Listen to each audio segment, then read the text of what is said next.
പിന്നെ ചെൽസി ഫുള്ളായിട്ട് അറ്റാക്കായി. ചെൽസി വരുന്ന ഒരുപാട് ഷോട്ടുകൾ പായിക്കൽ തുടങ്ങി, ഗോളിയെ ടെസ്റ്റ് ചെയ്യൽ തുടങ്ങി. അങ്ങനെ അവസാനം എൻസോ ഫെർണാണ്ടസിന്റെ ഒരു കോർണർ കിക്ക് ജോവ പെഡ്രോ ഹെഡ് ചെയ്തിട്ടാണ് ആദ്യ ഗോള് അവരടിക്കുന്നത്. അതിനുശേഷം തുടർച്ചയായ അറ്റാക്കുകൾ ചെയ്തെങ്കിൽ കൂടിയും അവസാനം ഒരു ഹാൻഡ് ബോൾ കാരണം ഈ ഒരു പെർട്ടിക്കുലർ പെനാൽറ്റി കിട്ടി. ആ പെനാൽറ്റി നമ്മുടെ ക്യാപ്റ്റനായിട്ടുള്ള എൻസോ ഫെർണാണ്ടസ് കളി തീർക്കുകയാണ് ഉണ്ടായത്. അപ്പൊ എന്നിരുന്നാലും ഈ കളിയിൽ പ്രധാനപ്പെട്ട ഒരു സംഭവം പറയാനുള്ളതെന്ന് വെച്ചാൽ ജോഷുവ കിങ്ങിന്റെ ഡിസലൗഡ് ചെയ്ത ഗോൾ തന്നെയാണ്.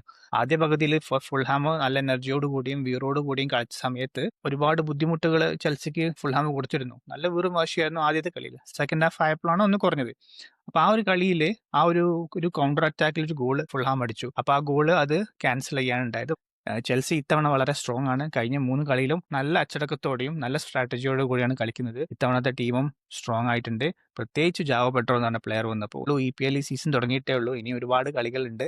അപ്പൊ നമുക്കത് എങ്ങനെ ഇനി ചെൽസി എത്ര മുന്നോട്ട് പോകും എന്ന് നമുക്ക് കണ്ടറിയാം. എന്തായാലും ഞാൻ പ്രതീക്ഷിക്കുന്നത് ഒരു ടോപ്പ് 4ൽ ചെൽസിക്ക് വരാൻ ചാൻസ് ഉണ്ട് എന്നാണ്.